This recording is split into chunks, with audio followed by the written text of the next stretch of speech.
1992년에 미국의 뉴멕시코주에서 일어난 일입니다. 그 당시에 79세의 그 스텔라 리베크라는 할머니는 그 손자가 운전하는 자동차에 탄 채로 그 맥도날드 드라이브 스루에서 커피를 샀습니다. 손자는 할머니가 그 커피에 설탕과 크림을 넣을 수 있도록 그 차를 세웠고, 할머니는 그 컵을 이 다리 사이에 고정을 시키고 뚜껑을 열었습니다. 그 순간 근데 커피가 엎질러졌고, 그 할머니가 입고 있던 그 면바지에 커피가 스며들어서 화상을 입었습니다. 그래서 그 피부의 6%의 3도 화상을 입었고, 전체적으로는 16%의 피부에 화상을 입었습니다. 그 이로 인해서 그 리베크 할머니가 그 병원에 입원해서 피부 이식 수술을 받아야 했고, 2년이나 그 병원에 통원 치료를 했습니다. 리베크 할머니는 그 맥도날드에 우리 돈으로 약 그 2,600만 원을 청구했는데, 이 금액은 사실상 그 실제 비용에 가까웠습니다. 왜냐하면 병원비가 1,500만 원 정도가 나왔고, 그동안 일을 하지 못해서 생기는 손해가 수백만 원 정도 됐기 때문에 피해 금액이 2,600만 원 정도가 됐기 때문입니다. 하지만 그 맥도날드는 협상금으로 그 단지 100만 원만 제시를 했습니다. 그래서 리베크 할머니가 그 S 리드 모간이라는 그 변호사를 고용해서 법정에서 소송을 진행했는데, 이 사건이 한때 세계를 그 떠들썩하게 했던 유명한 맥도날드 커피 사건입니다. 리드 모건 변호사는 그 이전에도 비슷한 사건을 그 경험한 적이 있었습니다. 그는 그 6년 전에 그 휴스턴에 사는 한 여성이 그 맥도날드에서 산 커피를 쏟아서 그 3도 화상을 입은 사건을 맡아서 수천만 원의 그 배상을 받게 해준 적이 있었습니다.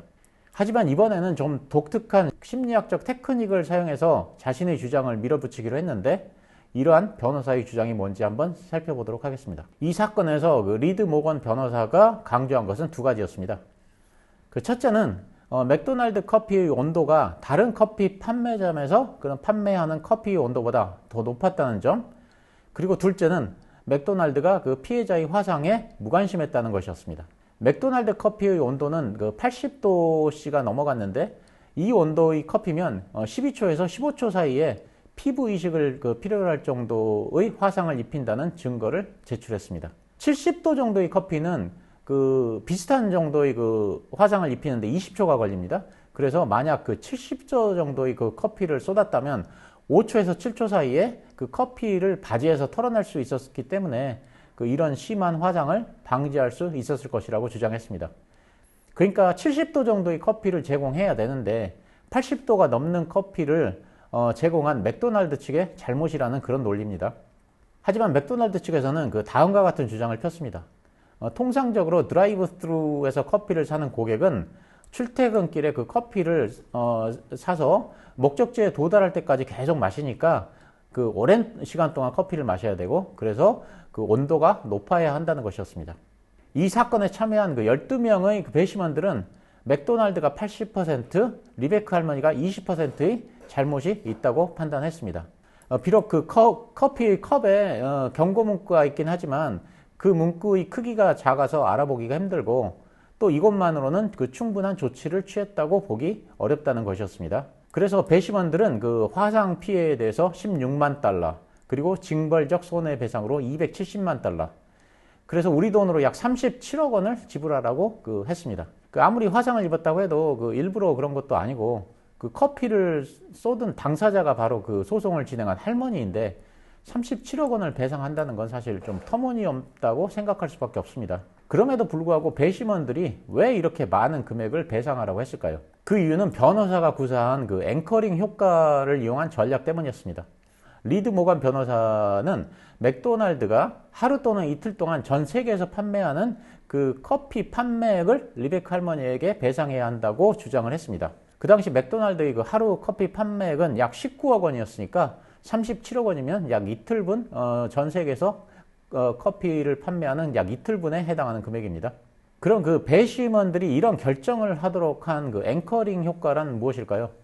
심리학자로는 최초로 노벨 경제학상을 수상한 그 행동 경제학의 대가인 그 데니엘 카너먼하고 그 아모스 투버스키는 휠 오브 포춘을 이용한 아주 유명한 실험을 했습니다. 휠 오브 포춘은 미국의 CBS와 NBC에서 방영된 유명한 오락 프로그램입니다. 그렇기 때문에 미국 사람들은 모두 다 휠 오브 포춘에 대해서 잘 알고 있습니다. 미국 네바다주의 그 라스베가스를 가보면 이걸 그대로 모방해서 게임을 하는 도박장들도 많습니다. 그 원래 이 수레바퀴에 표시된 숫자는 0부터 100까지인데 이 실험에서는 단 2개의 숫자, 그러니까 10 또는 65에서만 수레바퀴가 멈추도록 했습니다. 그리고 대학생들한테 이 수레바퀴를 돌리도록 한 다음 그 나온 숫자를 적도록 했습니다. 그리고 나서 다음과 같은 질문을 했습니다. UN 회원국들 중 아프리카 국가들이 차지하는 비중은 여러분들이 방금 적은 숫자보다 클까요? 적을까요? UN에서 아프리카 국가들이 차지하는 비중이 얼마나 된다고 생각합니까? 이에 대한 대답으로 수레바퀴가 10을 가리키는 학생의 대답을 평균해보면 25%였고 수레바퀴가 65%를 가르치는 학생의 대답을 평균해보면 45%였습니다. 휠 오브 포춘하고 아프리카 국가들하고는 서로 아무런 연관관계가 없음에도 불구하고 학생들은 그 자신이 뽑은 숫자의 영향을 받았습니다. 이것이 바로 앵커링 효과입니다. 이 방송을 보시는 많은 분들이 이미 앵커링 효과에 대해서는 다들 많이 알고 계실 것입니다. 앵커를 내린 곳에 배가 머물듯이 처음 입력된 정보가 정신적인 앵커로 작용해서 향후의 판단에 계속 영향을 미친다는 것입니다. 데니엘 카너먼하고 아모스 투버스키가 그 앵커링 효과에 대한 논문을 발표했지만 학자들은 처음에는 이 논문을 믿지 않았습니다. 그저 뭔가 실험이 잘못됐다고 생각을 했습니다. 대학 교육까지 받은 그런 사람들이 이토록 단순한 속임수에 넘어간다는 걸 믿기가 어려웠기 때문입니다. 그래서 그 후로도 수많은 학자들이 다양한 변수를 첨가해서 여러 종류의 실험을 반복했습니다. 하지만 이런 앵커링 효과, 즉 앵커가 작동한다는 사실은 점점 더 명확해졌습니다. 앵커링 효과는 그 의사결정을 하는데 상당한 영향력을 발휘한다는 것이 여러 실험을 통해서 밝혀졌습니다.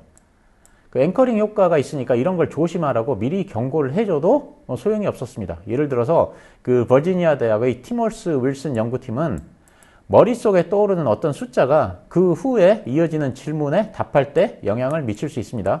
다음 장에 제시된 질문에 답할 때 부디 이런 숫자에 영향을 받지 않도록 주의하시기 바랍니다. 라는 경고를 했지만 아무런 소용이 없었습니다. 실험에 참가한 참가자들은 여전히 의미 없는 숫자들에 의해 상당한 영향을 받았습니다. 자, 맥도날드 커피 사건도 마찬가지입니다. 리드 모간 변호사가 제시한 하루 또는 이틀 동안 세계에서 판매하는 커피 판매액하고 리베크 할머니에 대한 배상 금액과는 아무런 관계가 없습니다. 그럼에도 불구하고 그 변호사가 주장한 금액이 그 배심원들한테 앵커로 작용을 해서 배상 금액을 결정하는 데 큰 영향을 미친 것입니다. 즉 리베크 할머니한테 약 37억 원을 배상하라는 배심원의 그 결정은 앵커링 효과의 결과입니다. 이런 그 맥도날드 커피 사건의 그 배심원 판결은 미국의 사법 시스템을 세계적인 웃음거리로 만들었습니다. 그런데 그 미국의 배심원들은 법률가들도 아니고 의사, 학생, 배관공 등의 그 다양한 직업을 가진 사람들 중에서 선정이 됩니다. 그러니까 이들은 법의 전문가들이 아닙니다. 그렇기 때문에 배상 금액을 얼마나 제시해야 될지 모르고 그래서 그 기준점을 정할 수 없었고 그래서 리드 모간 변호사가 제시한 이런 앵커링 효과에 좌우되었을 뿐이다. 이렇게 생각할 수가 있습니다. 자, 그러면 이런 전문가들은 어떨까요? 예를 들어서 그 부동산 전문가들은 어떨까요? 부동산 전문가들은 그 자기가 사업을 하는 지역의 그 부동산 시세를 정확하게 알고 있기 때문에 앵커링 효과의 영향을 받지 않을까요? 다음의 실험을 한번 보겠습니다. 자, 미국 애리조나주의 투싼에서 부동산 중개업자들을 상대로 한 그 앵커링에 대한 실험이 있었습니다. 애리조나 대학 교수들은 투싼에서 부동산 중개업을 하는 사람을 상대로 앵커링에 대한 그 실험을 했습니다. 그 실험은 그 부동산 관련 아마추어인 54명의 경영학과 대학생들하고 부동산 전문가인 47명의 부동산 중개업자를 대상으로 이루어졌습니다. 부동산 전문가들은 그 평균적으로 8년 이상 부동산 거래를 해왔고 1년에 평균 16개의 건물을 사고 파는 사람들이었습니다. 이들에게 이 애리조나주의 그 투싼이라는 지역에서의 그 부동산 거래는 이들에게 주 수입원이었습니다. 자, 실험의 내용은 어느 특정한 주택의 가격이 얼마인지를 그 평가하는 것이었습니다. 실험 대상이 된 집은 13만 5천 달러로 감정가가 매겨진 집이었는데 실험에 참가한 사람들에게는 감정가를 공개하지 않았습니다. 그리고는 그 부동산 전문가들과 대학생들에게 집의 가치가 얼마가 될지를 각각 평가해보라고 했습니다. 그리고 참가자들에게 주어진 정보는 다 같았지만 이 실험을 위해 주인이 집을 얼마에 내놨는지 그 매물가만 다르게 알려줬습니다. 자, 다시 말씀을 드리자면 참가자들을 4개의 집단으로 나누고 각각의 집단에게 주인이 얼마의 집을 내놨는지에 대한 정보만 서로 다르게 알려줬습니다. 이 실험의 결과는 다음과 같습니다. 이 실험의 결과를 보면 아마추어뿐 아니라 전문가들도 주인이 내놓은 매물가에 상당한 영향을 받았음을 알 수 있습니다. 예를 들면 그 집주인이 집을 11만 9,900달러에 내놓으면 부동산 중개업자는 집의 가치를 11만 1,454달러라고 예상했고, 같은 집인데 집주인이 집을 14만 9,900달러에 내놓으면 부동산 중개업자는 집의 가치를 12만 7,318달러라고 예상했습니다. 그러니까 같은 집을 가지고도 집주인이 집을 내놓은 매물가에 따라서 전문가들도 상당한 영향을 받았음을 알 수 있습니다. 그 지역의 부동산 전문가들이라면 부동산의 시장 가치를 정확히 평가할 수 있어야 함에도 불구하고 부동산의 아마추어인 집주인이 설정한 매물가에 상당히 좌우됐다는 것입니다. 이건 매물가가 바로 그 앵커링 역할을 했다는 것을 보여주는 증거이고, 다시 말하자면 그 전문가들도 앵커링에 영향을 많이 받았다는 것입니다. 그래서 이걸 정리해 보면 지금 보시는 바와 같은 결과가 나옵니다. 부동산 전문가들에게 있어서 앵커링 효과는 41%였습니다. 그리고 부동산 거래 경험이 없는 대학생들에게 있어서 앵커링 효과는 48%였습니다. 결국 그 전문가들이나 그 아마추어나 앵커링에 영향을 받기는 마찬가지입니다. 하지만 그 전문가들은 매물가가 자신의 판단에 영향을 미치지 않는다고 믿고 있었습니다. 그러니까 그들도 모르는 사이에 앵커링 효과가 작용을 한 것입니다. 그래서 오늘 제가 드리는 말씀은 부동산 거래를 할 때도 앵커링 효과를 이용하자는 것입니다. 무슨 말이냐면 자신이 먼저 가격을 부르자는 것입니다. 즉 부동산을 매수하는 쪽이면 사고자 하는 가격을 먼저 말하고, 부동산을 매도하는 쪽이면 팔고자 하는 가격을 먼저 말하고 협상을 시작하자는 것입니다. 이렇게 되면 처음 제시한 가격이 앵커로 작용을 해서 협상을 할 때 유리하게 작용을 하게 됩니다. 이게 그 가격이 거의 정해져 있는 그런 대규모 아파트 단지에는 효과가 별로 없을지 몰라도, 거래가 뜸한 소단지 아파트라든가 아니면 단독주택 또는 토지와 같은 부동산을 거래할 때는 효과가 있다고 생각합니다. 이렇게 협상을 시작하면 싸게 살 수 있고 비싸게 팔 수 있습니다. 그런데 만약 상대방이 먼저 가격을 제시해버리면 어떻게 될까요? 그러면 그 상대방이 제시한 가격이 앵커가 돼서 그 가격을 기준으로 협상을 하게 되고, 그러면 이쪽에서는 불리해집니다. 이럴 경우에는 앵커링 효과를 깨야 되는데, 앵커링 효과를 깨는 방법은 하나밖에 없다고 합니다. 그러니까 상대방이 어떤 가격을 제시하면 이쪽에서는 그 가격은 고려할 대상이 아니라고 짜증을 내면서 자리를 박차고 나가거나, 아니면 자리를 박차고 나갈 것처럼 행동을 하면 앵커링 효과는 상당히 희석이 된다고 합니다. 시장도 안 좋은 요즘에 머리도 식힐 겸 해서 좀 색다른 얘기를 해봤습니다.